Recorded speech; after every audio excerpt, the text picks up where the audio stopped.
¿Por qué tienen?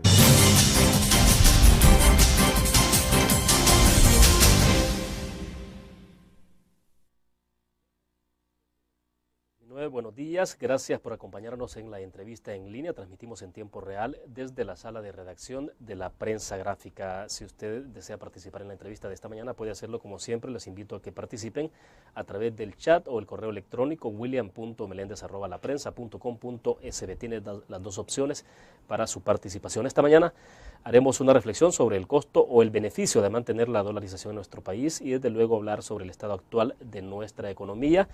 Con nosotros en nuestros estudios nos acompaña Carlos Glover, él es economista, quien ha trabajado una investigación reciente denominada La economía política de la dolarización de El Salvador. Carlos, es un gusto que nos acompañe. Buenos días. Y es un placer estar aquí. Muchas gracias por la invitación. Estoy a tus órdenes.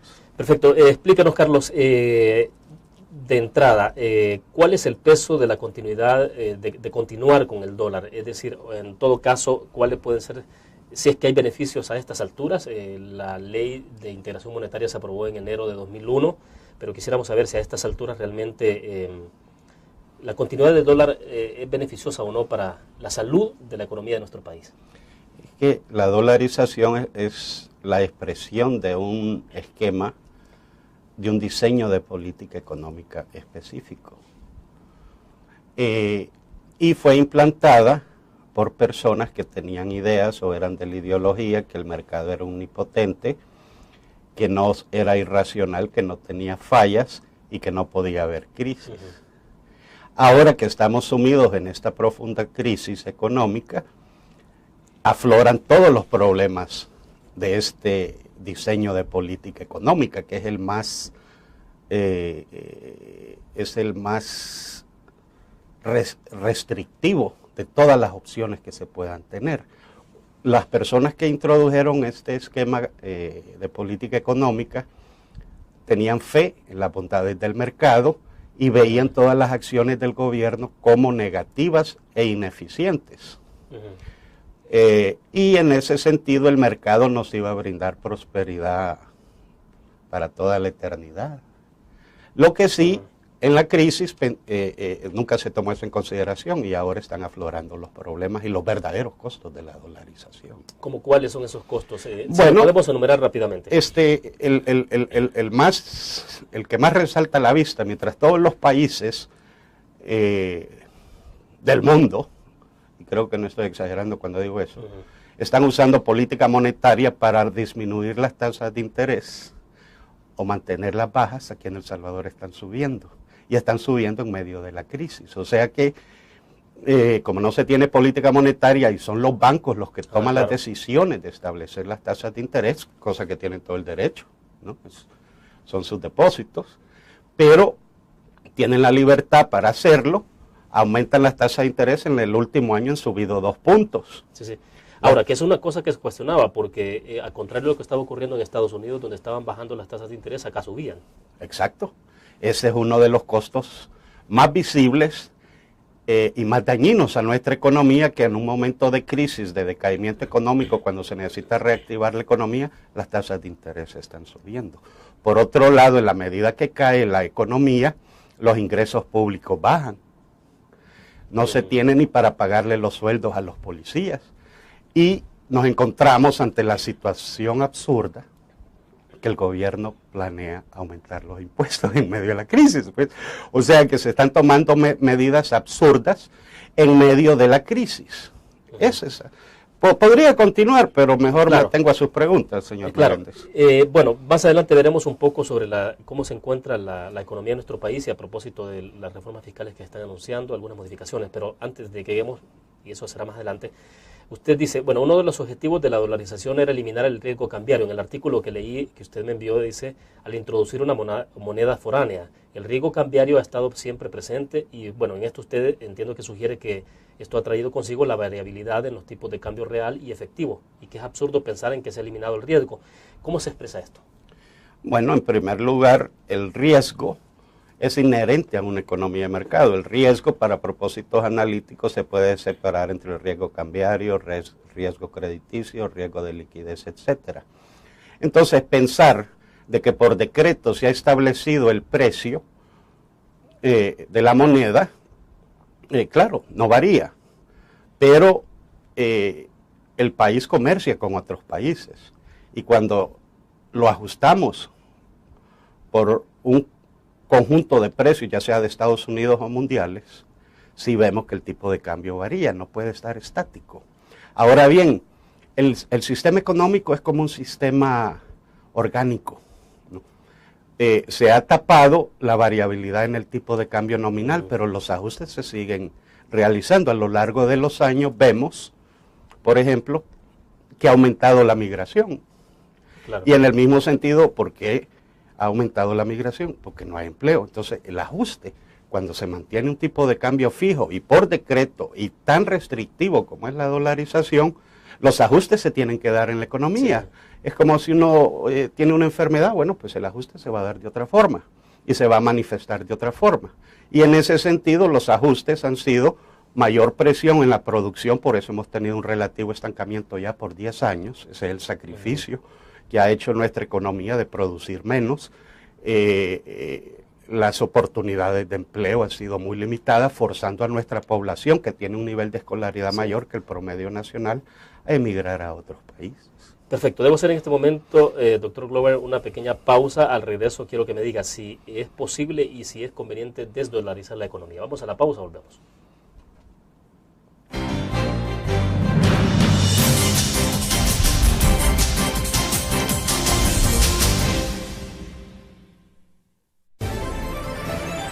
Noticiero del Cambio. 100 días de gobierno. Solamente 100 días y algo es seguro. El cambio ya está empezando. 3.000 escrituras fueron entregadas a pequeños productores, más de la mitad de lo adjudicado en los últimos 5 años. Se prohibió el uso de carros oficiales para fines particulares. Y fue lanzado Casa para Todos, el mayor programa de construcción de viviendas de nuestra historia. Además, el gobierno terminó con el cobro de las cuotas voluntarias en la red de salud pública. Está promoviendo acciones conjuntas entre policías y militares para combatir la violencia.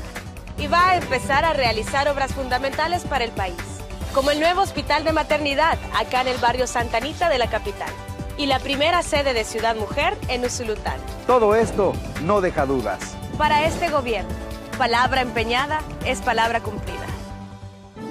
100 días de trabajo, 100 días de esperanza.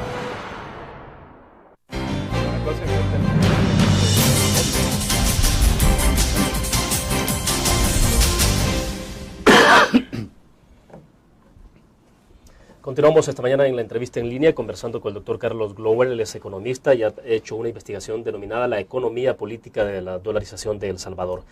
Explícanos, Carlos, entonces, siempre la pregunta en medio de todo esto es, viendo que hay varias consideraciones de carácter positivo de mantener la economía dolarizada, es la conveniencia o no de continuar con esto, porque bueno, se ha dicho de que en un momento determinado la medicina puede ser más grave que la enfermedad.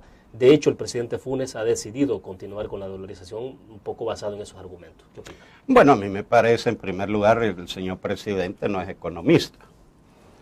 Y en segundo, me sorprende que se le haya asesorado de esa forma, porque el argumento del presidente es que los costos son muy altos, pero los costos son muy altos con relación a qué. Ahora bien, la dolarización es un esquema de política económica. Hay tantas opciones como tenga la imaginación un equipo económico. Y esa fue implantada por un gobierno que creía en el mercado, que creía en un mercado que no entraba en crisis. Claro. Y asumir ese mismo esquema de política económica cuando el gobierno ha prometido cambio y la protección de los más vulnerables, pues deja mucho que decir con respecto a cuáles son los derroteros que tiene el gobierno actual. Porque para mí no veo ninguna diferencia, por lo menos en el campo de la política económica. Ahora, ¿diferencia en términos de cómo se está actuando? En la política económica, claro. La situación ahora es más grave, hay crisis, y nos lleva, como dije anteriormente, a la situación absurda que en medio de la crisis se van a aumentar los impuestos. O sea, esa es la situación absurda en que hemos caído. Ahora bien, que la medicina sea peor que la enfermedad, bueno, primero, ¿dónde está el estudio para determinar eso? En el estudio que usted ha trabajado dice de que tampoco se hizo un estudio técnico cuando se dolarizó. Exactamente. Y lo mismo está pasando en este momento. Usted no ve que haya un estudio técnico. Por ejemplo, ¿qué consideraría ese estudio técnico? Bueno, antes de eso, déjeme decirle que tomar la decisión de dolarizar o desdolarizar es una decisión técnica. Y es un engaño de algunos economistas pretender que el estudio técnico debe de anteceder a la decisión. Es una decisión de política. Un gobierno tiene ciertos objetivos para llevar a cabo su administración. El gobierno de Francisco Flores, como el del señor Saca, tenían los mismos objetivos. Para ellos era conveniente, era coherente tener la dolarización. Ahora, en el caso actual, en el gobierno del cambio, mantener un régimen cambiario, un diseño de política económica que no comulga absolutamente con los objetivos y las promesas que se hizo en la campaña, pues claro, despierta mucha curiosidad por qué se está haciendo. Ahora, soy de la humilde opinión que es una decisión política, y una vez tomada la decisión política, se pueden hacer estudios técnicos. Pero los estudios técnicos, por ejemplo, ¿qué valor cuantitativo se le va a dar en el estudio a la potestad de un gobierno de tener un banco central y realizar política monetaria, de reducir las tasas de interés dentro de una crisis, como lo están haciendo todos los países del mundo, excepto El Salvador? Claro. Tal vez Panamá y unas islitas perdidas en el Pacífico Sur o en el Caribe, ¿no? Entonces es irracional, porque uno debería de tener más opciones, más instrumentos, no menos. Claro. En concreto, ¿qué le recomendaría a usted en el tema de dolarización al Ejecutivo? Bueno, el presidente Funes tiene alrededor gente de mucho prestigio. Yo Alex conozco, Segovia, pues el secretario técnico. Yo los conozco y aparte de que son técnicos de calidad internacional, pues son personas muy honestas. Pero por eso mencioné anteriormente que me sorprende la posición del presidente Funes, en el sentido de que habla de los altos costos de desdolarizar cuando no hay ningún estudio para hacer semejante aseveración. Yo podría suponer, y tengo la suspicacia, que está basado en una decisión política, y para ciertos grupos muy poderosos, económicos y políticos de nuestra sociedad, el costo de desdolarizar es muy alto. Entonces puede ser que le está sirviendo a estos grupos poderosos, pero no hay ningún estudio. Pero volvemos entonces, es incongruente con lo que usted decía, es decir, con un gobierno del cambio que se esperaba que pudiera tomar totalmente incongruente, porque no existe política económica. A ver, existen políticas públicas. Debo hacer otra pequeña pausa, doctor Glover.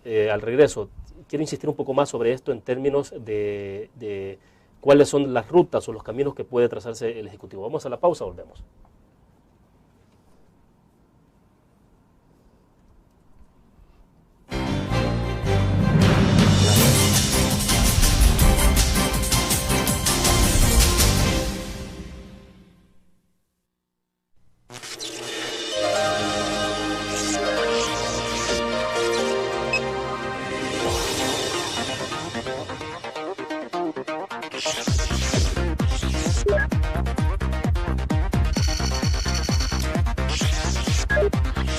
Estimulamos tus sentidos para que leas, veas, escuches e interactúes con la verdad. LPG Multimedia.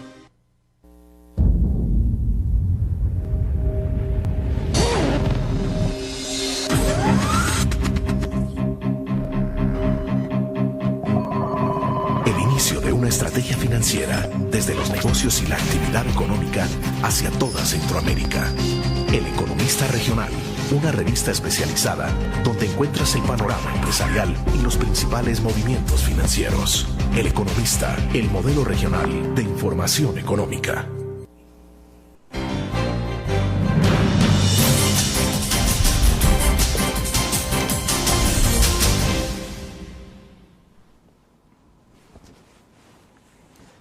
Doctor Glover, sobre la investigación que ha desarrollado, me llamó la atención algo que tiene que ver con, digamos, no sé, yo pienso que es la crisis y el Estado, porque usted dice que ante la crisis económica que se vive en el presente, el Estado sigue de espectador, y dice que su oficio se circunscribe a buscar desesperadamente nuevos préstamos en un nuevo papel de mendigo internacional y a reubicar renglones en el presupuesto público. ¿Qué es esto?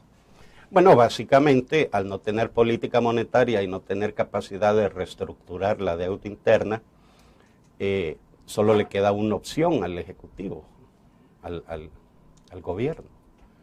Y esa es enfocar en los aspectos tributarios y de gastos.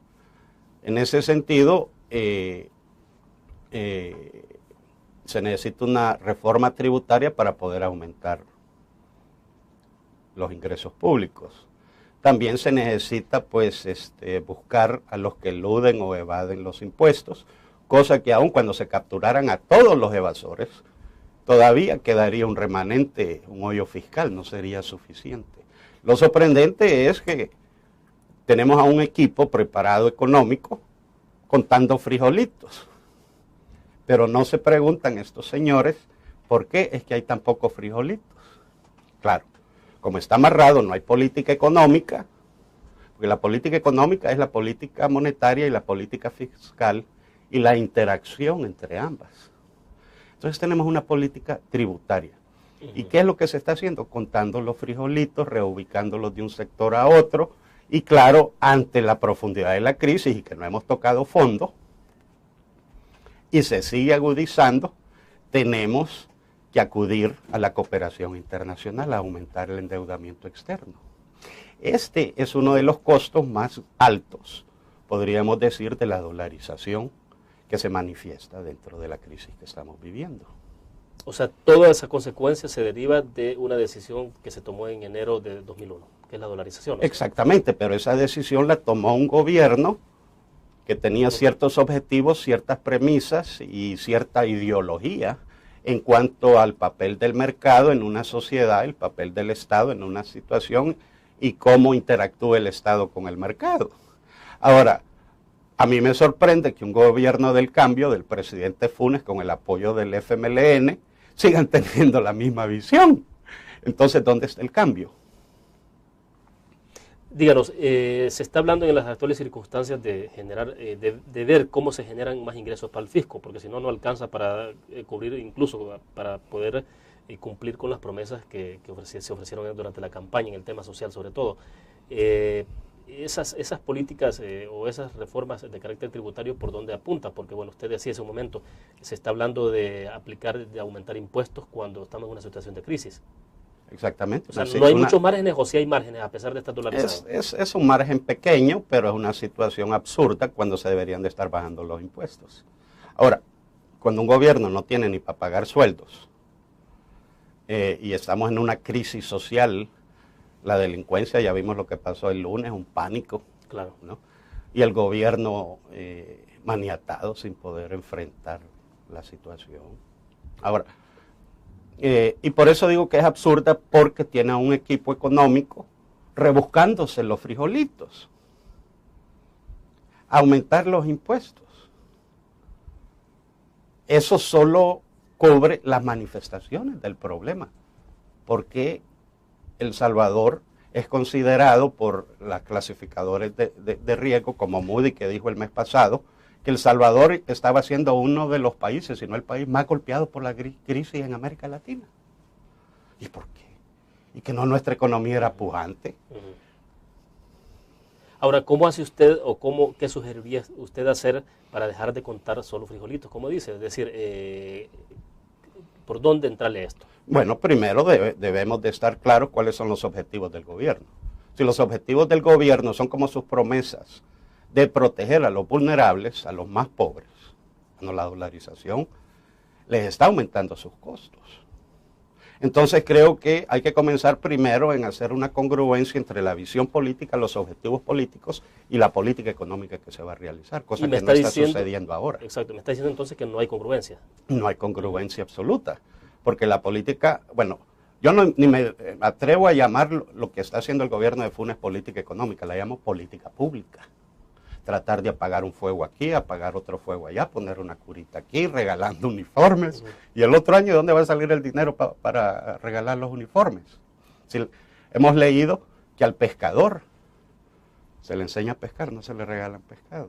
Entonces, así está actuando el gobierno, totalmente incongruente con la visión política que pretende tener y además una situación antieconómica como aumentar los impuestos en una crisis profunda como la que vivimos. Y no quiero mencionar la crisis social que es pareja con la crisis económica. Perfecto.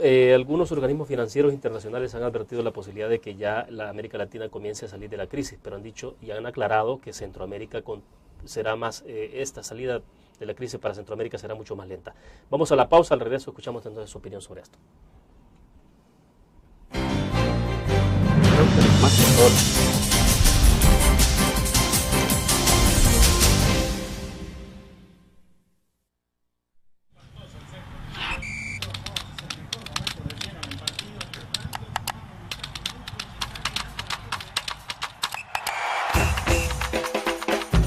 La emoción del deporte está en www.elgráfico.com. Ingresa al nuevo escenario deportivo y descubrí toda la pasión del deporte. Fotos, videos, fichas y resultados de las mejores ligas del mundo. Elgráfico.com. Conectados por deporte. Learn. La revista más innovadora y moderna de todos los tiempos. Única en su estilo, creativa. Un espacio exclusivo y reservado de entretenimiento y diversión, llevada al máximo. Blur. Time Out, Movie, lo mejor de la cartelera. Art. Shopping, la guía de la moda. Go, viajes cortos fuera de la ciudad. Blur.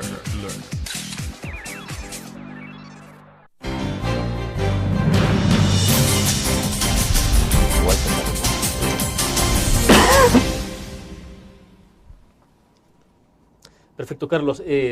Díganos entonces, sobre esta situación le preguntaba que hay organismos que están advirtiendo la posibilidad de que ya América Latina comience a dar muestras de recuperación, pero en ese caso Centroamérica continuaría rezagada. ¿Qué significa estas advertencias que están haciendo el organismo? Es decir, efectivamente estamos ante la salida, porque usted me aclaraba algo en el corte comercial. Bueno, en primer lugar, creo que los organismos, pues, parte de su tarea es no ser pesimistas, ¿no? Lo que sí se puede decir es que la crisis se ha desacelerado en América Latina. Hay señales de países específicos que sí han logrado contenerla y que sea posible que muestren un crecimiento positivo para el otro año, inclusive este año, pero es la minoría. Ahora, el caso de Centroamérica es muy especial. Tenemos poca inversión extranjera, además dependemos mucho de las remesas y de las exportaciones. Los mercados a los cuales exportamos están en desaceleración, en crisis. Las remesas se han reducido.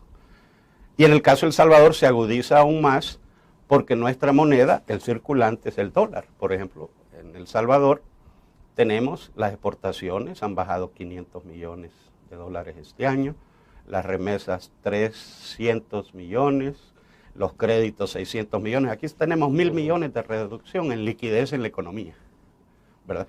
Y Honduras, Nicaragua y Guatemala también tienen la misma dependencia, pero a ellos logran capear, por decirlo así, porque tienen política monetaria. Entonces pueden manejar las tasas de interés y han logrado bajarlas. En el caso de El Salvador, las tasas de interés están subiendo. O sea que eso agudiza más la crisis. Entonces, lo que nos está indicando que en la medida que se agudiza más y que no tocamos fondos, pues tendremos un periodo de recuperación o la esperanza de recuperación que va a ser mucho más larga que en otros países de América Latina. En medio de leyendo yo su artículo que ha escrito, Carlos, usted habla sobre la reestructuración de la deuda. Dice, una reestructuración de deuda es inevitable, eso es lo que usted ha planteado, pero ahí usted hace referencia al tema y recuerda el corralito en Argentina. A propósito, ¿de qué viene esto del corralito? Bueno, el corralito, recordemos, se da cuando Argentina estaba con un régimen cambiario que se llama caja de convertibilidad y es casi una dolarización, casi, ¿no? Pero tuvieron problemas de liquidez en entrada de dólares y no le quedó más opción al gobierno argentino de congelar los depósitos en la banca las personas no podían sacar su dinero. Ahora, ¿qué es lo que está pasando en El Salvador? Ya mencioné anteriormente que tenemos disminuciones en la liquidez que se está reflejando en la deflación. Por 3 meses consecutivos hemos tenido decaimiento en los precios, pero no es porque haya una sobreabundancia de oferta, sino sencillamente porque no hay demanda, no hay dólares. Y tenemos en este año una disminución en liquidez de $1.000 millones. Bueno, entonces, claro, los bancos no carecen de liquidez, por cierto, están muy saludables en su liquidez neta, pero la economía no tiene liquidez. Así que puede existir un miedo y puede haber una corrida y la única solución sería el corralito tipo Argentina. O sea, ¿usted ve como una posibilidad real eso? Es una posibilidad que no se puede descartar. Me atrevo a decir de que todavía no la podemos ver en el horizonte, pero no se puede descartar, porque en un momento dado, si continúa el otro año la escasez y la disminución de liquidez, ¿de dónde van a salir los dólares para comprar los frijoles, para pagar el bus, para pagar la factura del petróleo? Claro. ¿Verdad? Entonces, y eso es lo interesante, porque la dolarización fue introducida por gobiernos anteriores en aras de la libertad de los mercados, sí, pero nos va a llevar a restringir los mercados totalmente, que ese sería ya el caso extremo, pues que no se puede descartar. Yo no lo veo en el horizonte todavía, pero yo creo de que debería de existir un plan de contingencia de parte del gobierno, ¿no? Bueno, vamos a la última pausa comercial y regresamos al último segmento. Con una pregunta puntual es ¿hacia dónde vamos entonces en la evolución de la economía? Una pausa, volvemos.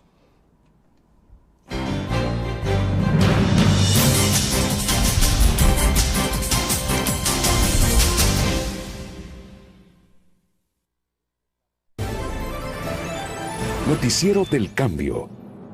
100 días de gobierno. Solamente 100 días y algo es seguro. El cambio ya está empezando. 3.000 escrituras fueron entregadas a pequeños productores, más de la mitad de lo adjudicado en los últimos 5 años. Se prohibió el uso de carros oficiales para fines particulares. Y fue lanzado Casa para Todos, el mayor programa de construcción de viviendas de nuestra historia. Además, el gobierno terminó con el cobro de las cuotas voluntarias en la red de salud pública. Está promoviendo acciones conjuntas entre policías y militares para combatir la violencia. Y va a empezar a realizar obras fundamentales para el país, como el nuevo hospital de maternidad acá en el barrio Santa Anita de la capital y la primera sede de Ciudad Mujer en Usulután. Todo esto no deja dudas. Para este gobierno, palabra empeñada es palabra cumplida. 100 días de trabajo, 100 días de esperanza. Se la está jugando.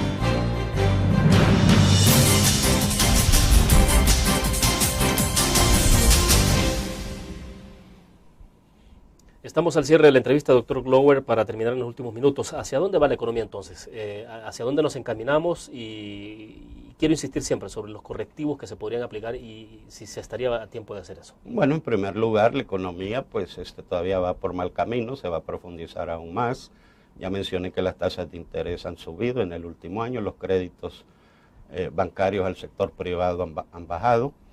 Los ingresos han bajado, las remesas han bajado, las exportaciones han bajado, los ingresos públicos han bajado. Y yo no vislumbro ningún cambio en estas tendencias. O sea que el otro año puede estar peor que este año. Ahora bien, en términos de soluciones, bueno, existen miles de opciones para soluciones específicas, para problemas específicos. Yo soy de la opinión que hay que revisar la política económica de la dolarización, que es lo que más está imponiendo una camisa de fuerza y que tenga postrado a nuestro gobierno que no tenga capacidad absoluta de hacer algo. ¿Usted ve en la dolarización como un nudo gordiano? Es que es un nudo gordiano. La dolarización responde a una ideología en que el gobierno es malo y el mercado es bondadoso. Es el régimen cambiario más restrictivo, corta todas las opciones, elimina los instrumentos de política económica. Entonces, continuar con un régimen cambiario que es manco,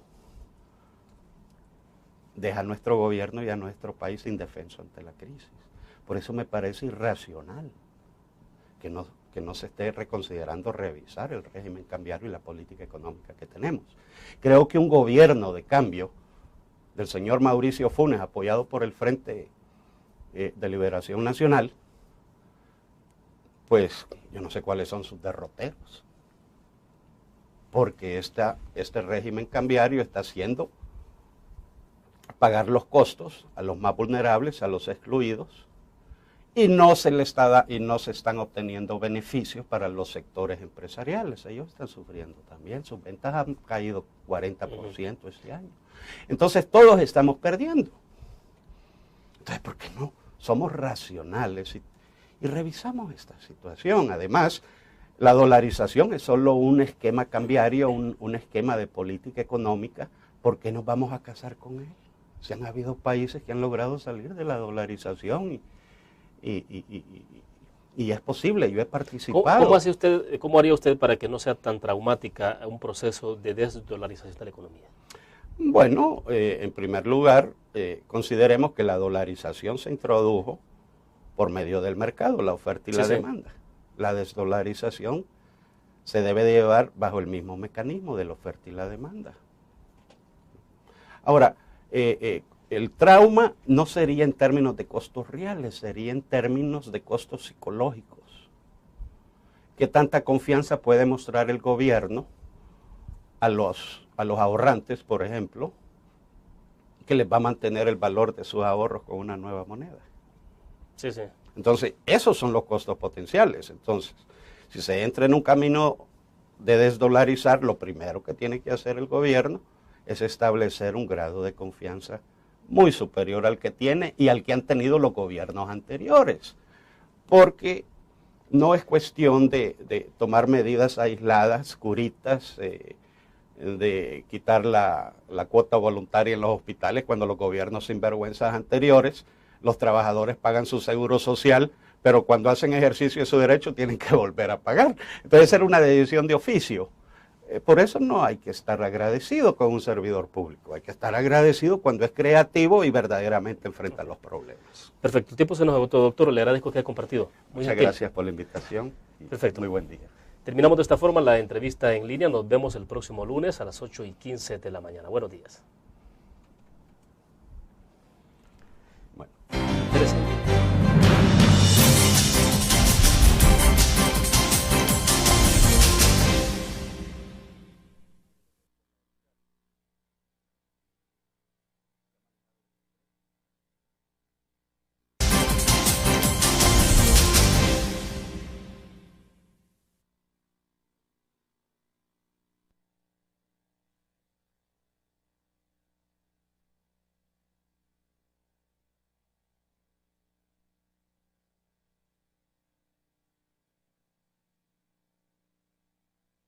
Que hay beneficios a estas alturas. La ley de integración monetaria se aprobó en enero de 2001, pero quisiéramos saber si a estas alturas realmente la continuidad del dólar es beneficiosa o no para la salud de la economía de nuestro país. Es que la dolarización es la expresión de un esquema, de un diseño de política económica específico. Y fue implantada por personas que tenían ideas o eran de la ideología que el mercado era omnipotente, que no era irracional, que no tenía fallas y que no podía haber crisis. Ahora que estamos sumidos en esta profunda crisis económica, afloran todos los problemas de este diseño de política económica, que es el más restrictivo de todas las opciones que se puedan tener. Las personas que introdujeron este esquema de política económica tenían fe en las bondades del mercado. Que es una cosa que se cuestionaba, porque al contrario de lo que estaba ocurriendo en Estados Unidos, donde estaban bajando las tasas de interés, acá subían. Exacto. Ese es uno de los costos más visibles y más dañinos a nuestra economía, que en un momento de crisis, de decaimiento económico, cuando se necesita reactivar la economía, las tasas de interés están subiendo. Por otro lado, en la medida que cae la economía, los ingresos públicos bajan. No se tiene ni para pagarle los sueldos a los policías. Y nos encontramos ante la situación absurda que el gobierno planea aumentar los impuestos en medio de la crisis, pues. O sea que se están tomando medidas absurdas en medio de la crisis. Es esa. Podría continuar, pero mejor Claro. me atengo a sus preguntas, señor Claro. Meléndez. Bueno, más adelante veremos un poco sobre cómo se encuentra la economía de nuestro país y a propósito de las reformas fiscales que están anunciando, algunas modificaciones, pero antes de que lleguemos, y eso será más adelante, usted dice, bueno, uno de los objetivos de la dolarización era eliminar el riesgo cambiario. En el artículo que leí, que usted me envió, dice, al introducir una moneda foránea. Y veían todas las acciones del gobierno como negativas e ineficientes. Y en ese sentido el mercado nos iba a brindar prosperidad para toda la eternidad. Lo que sí, en la crisis nunca se tomó eso en consideración y ahora están aflorando los problemas y los verdaderos costos de la dolarización. ¿Cómo cuáles son esos costos? Bueno, podemos enumerar rápidamente. El que más resalta a la vista, mientras todos los países del mundo, y creo que no estoy exagerando cuando digo eso, están usando política monetaria para disminuir las tasas de interés o mantenerlas bajas, aquí en El Salvador están subiendo, y están subiendo en medio de la crisis. O sea que, como no se tiene política monetaria y son los bancos los que toman las decisiones de establecer las tasas de interés, cosa que tienen todo el derecho, ¿no? Son sus depósitos, pero tienen la libertad para hacerlo. Aumentan las tasas de interés, en el último año han subido 2 puntos. Sí, sí.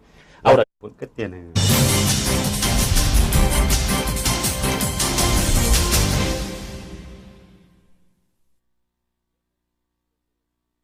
Buenos días, gracias por acompañarnos en la entrevista en línea. Transmitimos en tiempo real desde la sala de redacción de la prensa gráfica. Si usted desea participar en la entrevista de esta mañana, puede hacerlo como siempre. Les invito a que participen a través del chat o el correo electrónico william.melendez@laprensa.com.sb. Tiene las dos opciones para su participación. Esta mañana haremos una reflexión sobre el costo o el beneficio de mantener la dolarización en nuestro país y desde luego hablar sobre el estado actual de nuestra economía. Con nosotros en nuestros estudios nos acompaña Carlos Glover, él es economista, quien ha trabajado una investigación reciente denominada La economía política de la dolarización de El Salvador. Carlos, es un gusto que nos acompañe. Buenos días. Y es un placer estar aquí. Muchas gracias por la invitación. Estoy a tus órdenes. Perfecto. Explícanos, Carlos, de entrada, ¿cuál es el peso de la continuidad, de continuar con el dólar? Es decir, en todo caso, ¿cuáles pueden ser? Si el riesgo cambiario ha estado siempre presente y bueno, en esto usted entiendo que sugiere que esto ha traído consigo la variabilidad en los tipos de cambio real y efectivo y que es absurdo pensar en que se ha eliminado el riesgo. ¿Cómo se expresa esto? Bueno, en primer lugar, el riesgo es inherente a una economía de mercado. El riesgo para propósitos analíticos se puede separar entre el riesgo cambiario, riesgo crediticio, riesgo de liquidez, etcétera. Entonces, pensar de que por decreto se ha establecido el precio de la moneda, claro, no varía, pero el país comercia con otros países y cuando lo ajustamos por un conjunto de precios, ya sea de Estados Unidos o mundiales, sí vemos que el tipo de cambio varía, no puede estar estático. Ahora bien, el sistema económico es como un sistema orgánico. Se ha tapado la variabilidad en el tipo de cambio nominal, pero los ajustes se siguen realizando. A lo largo de los años vemos